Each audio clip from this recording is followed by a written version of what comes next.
Welcome to the ultimate video, number 99. Like you're supposed to be surprised or something. It's like, number 99. Yeah, we've officially made it to double digits. That didn't make any sense. Tomorrow we're going to be in triple digits, man. What? It's kind of crazy I made 99 of these fucking videos already. It's because I'm a highly productive human now. So pretentious. Look at me, I made 99 videos. How many have you made? Take that. One of my borderline personality disorder friends yesterday was like, dude, I just bought this cool book. And like this lady, like this girl was talking about it. Yeah, she's fucking really weird, man. Her name is not the girl that was talking to me. She was saying that in the video, this girl that makes videos, her name is Joanna Strange. Like, just like type in Joanna Strange BPD. She dresses like fucking demons and shit like that. I'm like, what the fuck? This girl is fucking awesome. That shit is fucking towing crazy shit awesome, dude. Fucking A right, dude. Yeah, man. I mean, if you're gonna fucking go balls to walls fucking crazy, fucking do it properly, man. You know? There was this one artist I met. She's like really fucking famous. I didn't know how famous she was. And she's from Hawaii. She's probably dead now. I don't know. She's from Hawaii.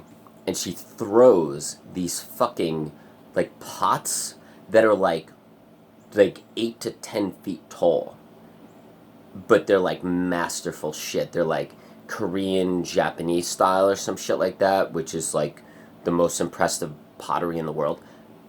That's what I've heard. I don't know if it's fucking true, but like that's what they told me. Who are they, right?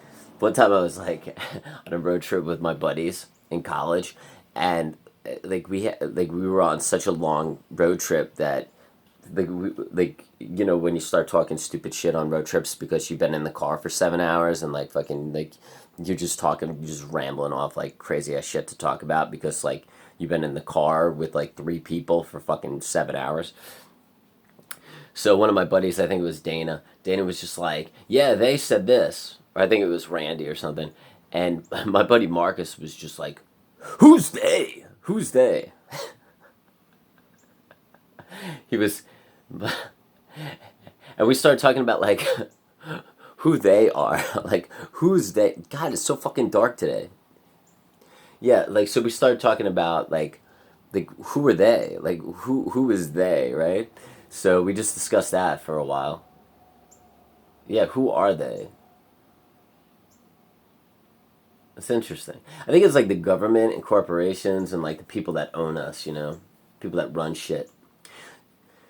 Do you know that there's only 10 corporations in the world that own everything in the fucking grocery stores? Like everything you buy in Walgreens, wherever the fuck you go, like all of it is owned by 10 fucking corporations. 10. That's it. And my niece, she did this I think one of her teachers presented them with this assignment, and she showed the class the graph of all of the corporations, smaller companies that are owned by these large fucking mecca companies, right? And it was just like this pie chart. And it pretty much said underneath the chart, like, everything is owned by these 10 companies. It's fucking weird, man. Like, all the products you buy. I don't know if that's necessarily true. I think that might have some, like, flaws in it, but I don't know, man. It's fucking weird. Some people say, like, the world is controlled by, like, 5 people.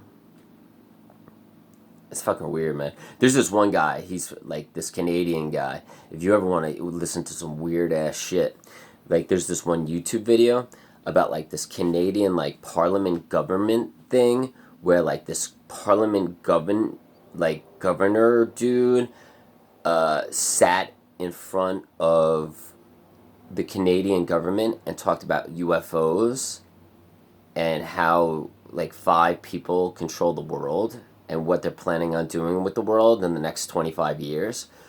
Dude, that video is so fucked up. It's insane. Yeah, type in like Canadian government UFO speech or Canadian government alien speech. And dude, it's like 12 minutes long or some shit. And he talks about how like UFOs are living on Air Force bases. They might delete this video because I'm talking about it. Because they are probably going to delete the video. So if number 99 no longer exists in like 5 days, you want to know why. Because the United States government erased it.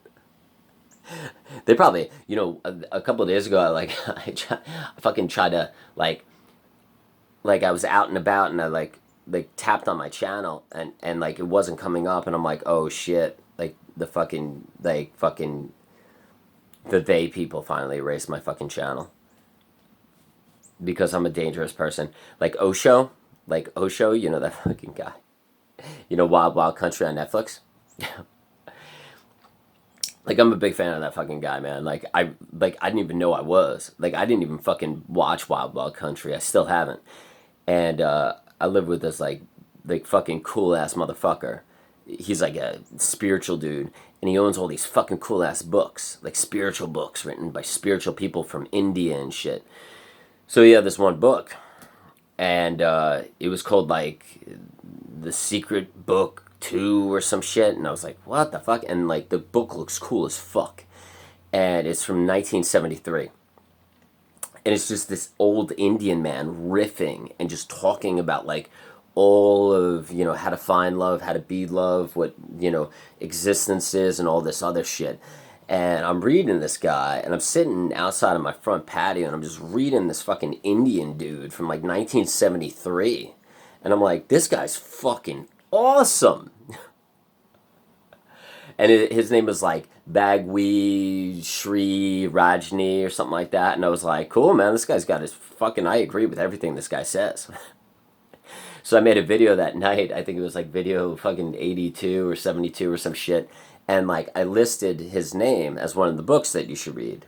Or one of the guys you should follow or research.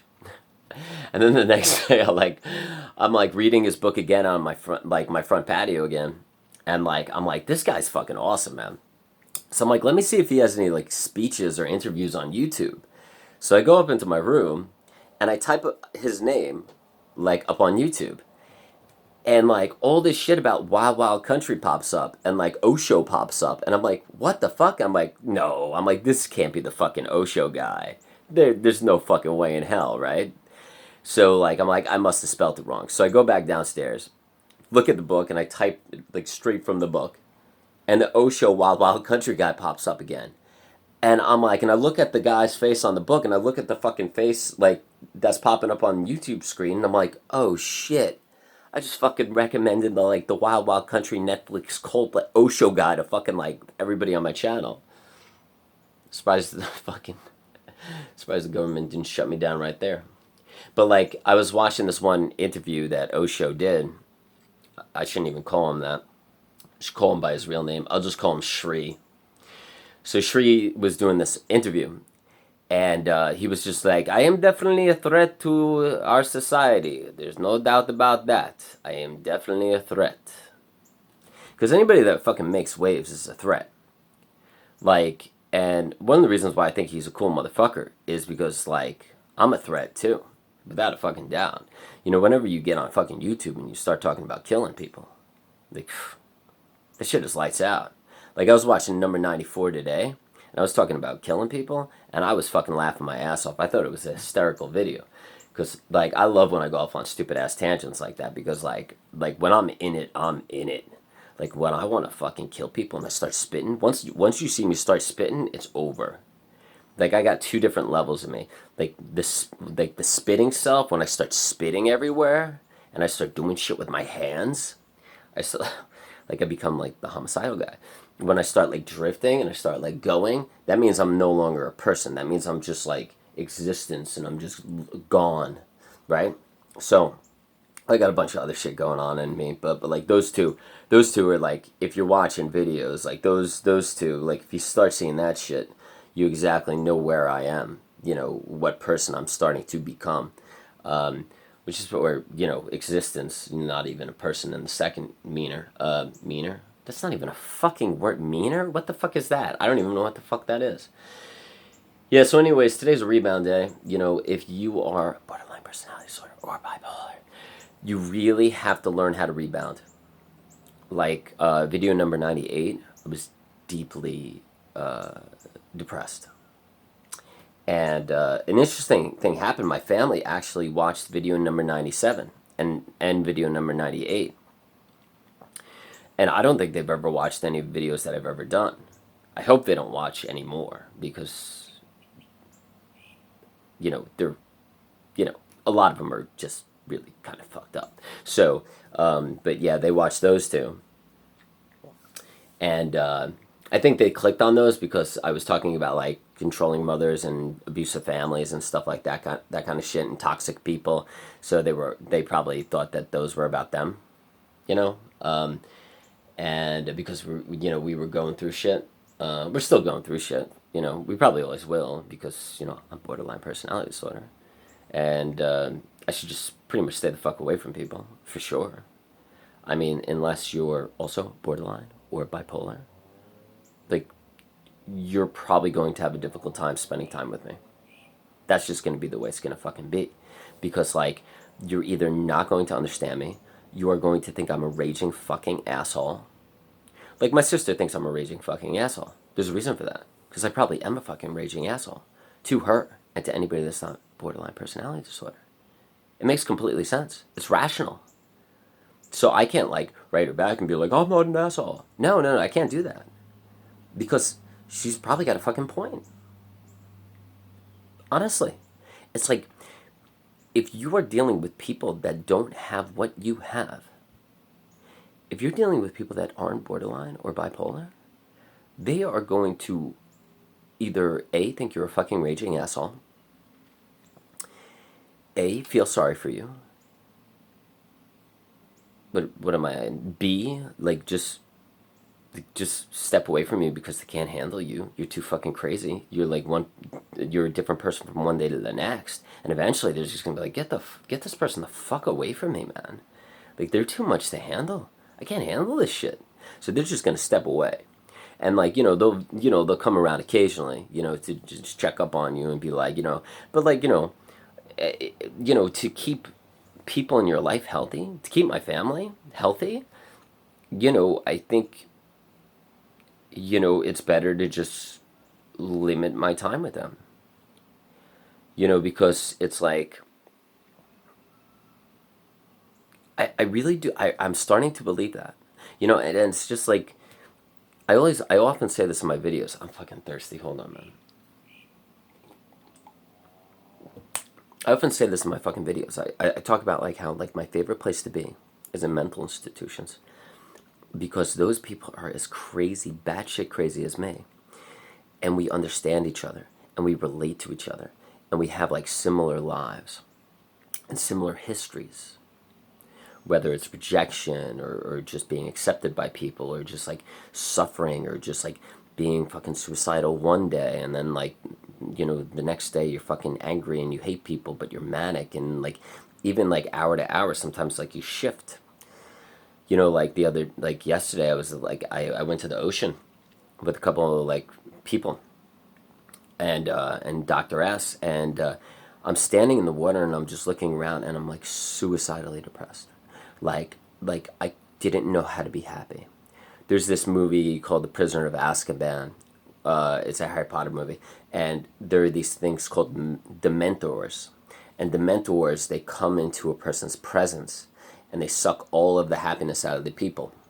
And you feel like you'll never be happy again.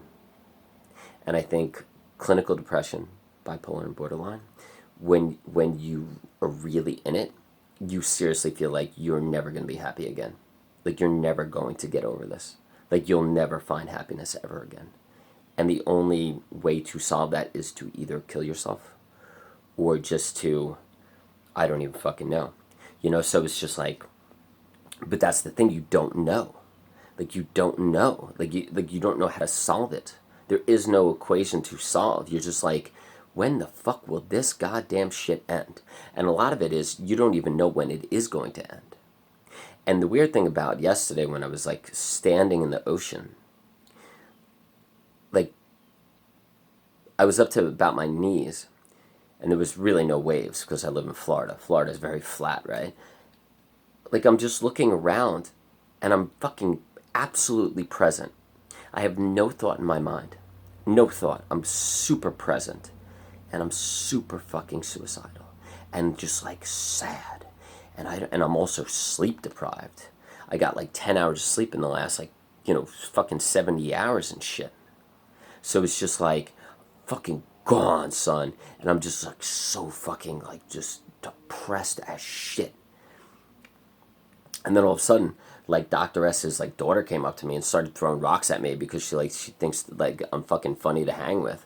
Because at the time, like, Dr. S's like son came up to me first, and he as soon as kids come around me, I gotta fucking snap out of that shit. Like I think kids are a very good cure. Sometimes, kids can make it worse. Sometimes if you got kids and you're really fucking deep into it, like you feel so guilty and feel so bad for being fucking suicidally depressed around your kids, like there's nothing worse than that. You just want to get away from them so you don't make them sad. It's really hard, man. That's why I don't know if I'll ever have kids, because I'm always I'm always a different person from one day to the next. Like it would be so hard to have a kid. And if I did, I would have to have a daughter. I would have to have a daughter. I could never have a son. Well, I never wanted a son anyways. I've been a teacher for way too long. Like, my favorite students have always been, well, I've had a couple, like, really cool-ass fucking, like, boys, like, cool kids in my class, but, usually they had parents that were much older when they had children. They waited until they were like 37, 38, 40, 41, 42 to have, their son or their daughter. And because they got them out of the way, them meaning the mother and the father, did everything that they ever wanted to do. They got their degrees. They succeeded in life. They traveled. They did all the things that they wanted to do. They got their bucket list for the most part checked off.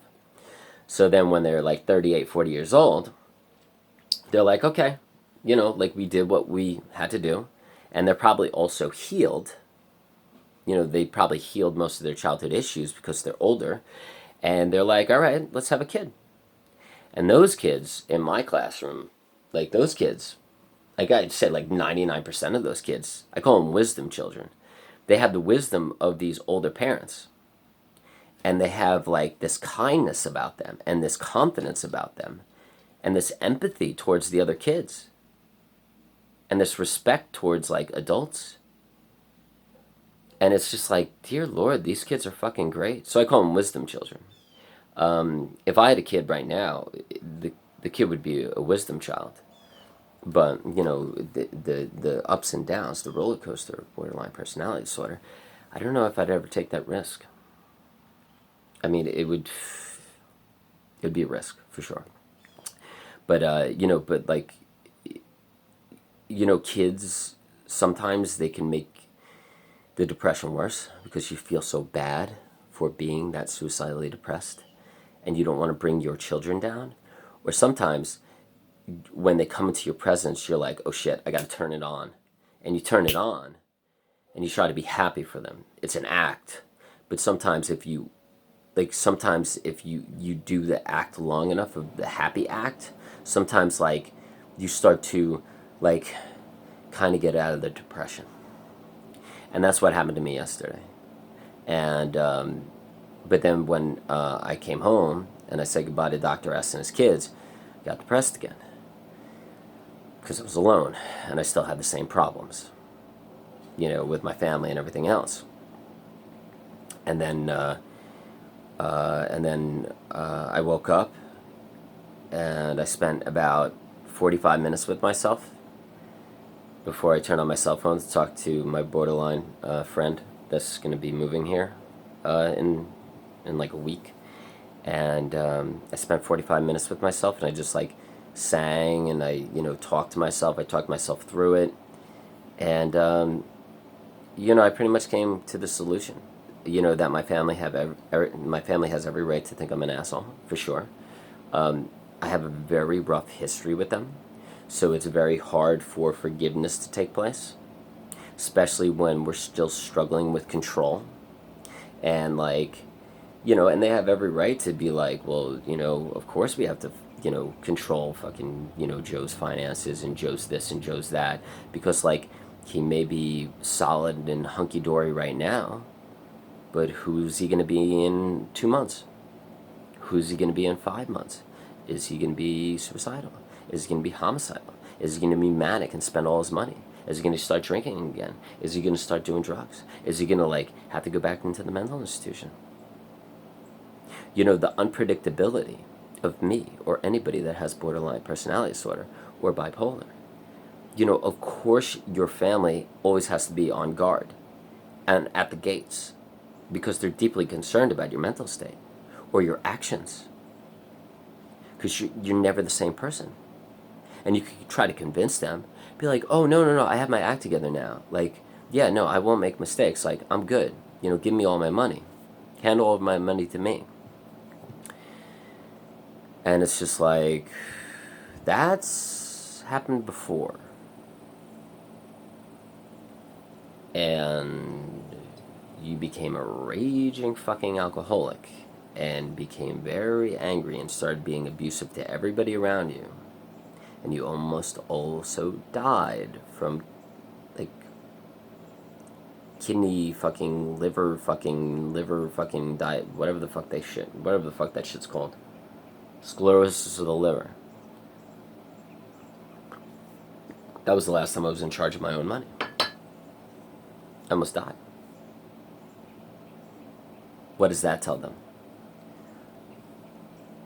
And, so, the relationship with family is very tough when you have borderline and bipolar. It is. There ain't no getting past that shit. Because even though you could spew all this bullshit they're judging me because of my past and my history, and they're living in the past, and why can't they see me for who I am now, and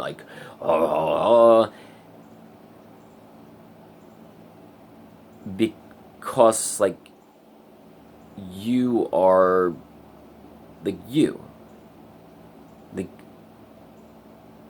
You're not them.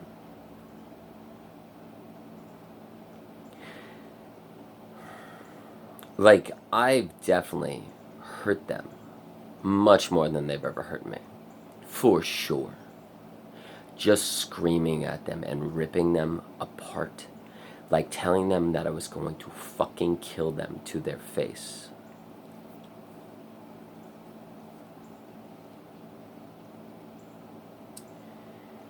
And it's just fucking always a challenge. I can make these videos saying that they're very abusive towards me, and they nitpick on shit, but I'm also fucking very, very difficult to be around.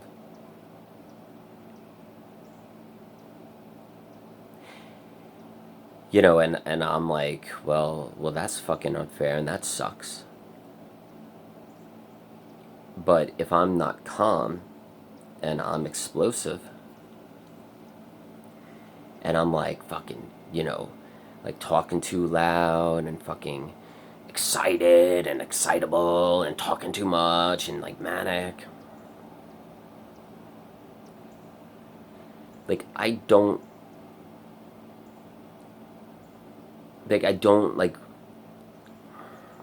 fully realize how other people may be viewing me from feet away, and how they might want me to just shut the fuck up because I'm ruining their day. Because before I came over, they were just having a peaceful day, and it was quiet and it was nice, and it was a quiet, peaceful house. And I come over and I'm like, da da da da da da da da da da, and like I might be talking about shit that they don't even want to hear about.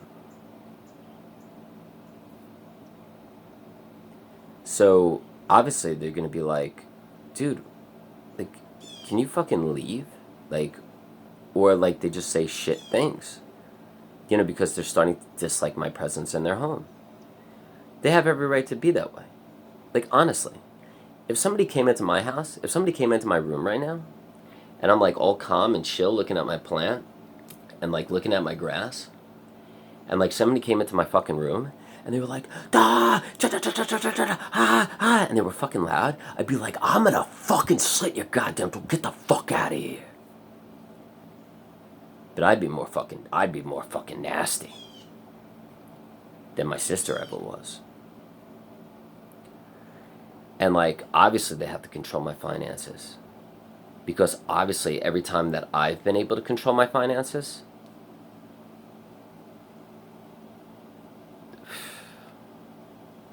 so like I'm like all like, no, they should accept me for being in the present. They should accept me for who I am now in the present. And they're like all like, that's not really reality. Because the pattern of your life says differently. And we don't want you to fucking hit rock bottom. Because we're concerned and we care about you. So of course we're going to have to control your finances. Because even though you think you're capable of controlling your finances, when you get manic, which I do,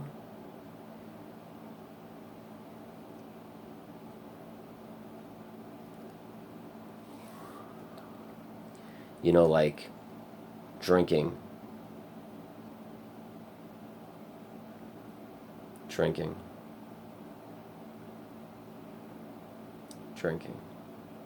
I think drinking has been the number one thing that has destroyed my life, for sure. It's the number one thing that I love to do the most. And it's the number one thing that's ruined and destroyed my life. Ernest Hemingway to a T, for sure.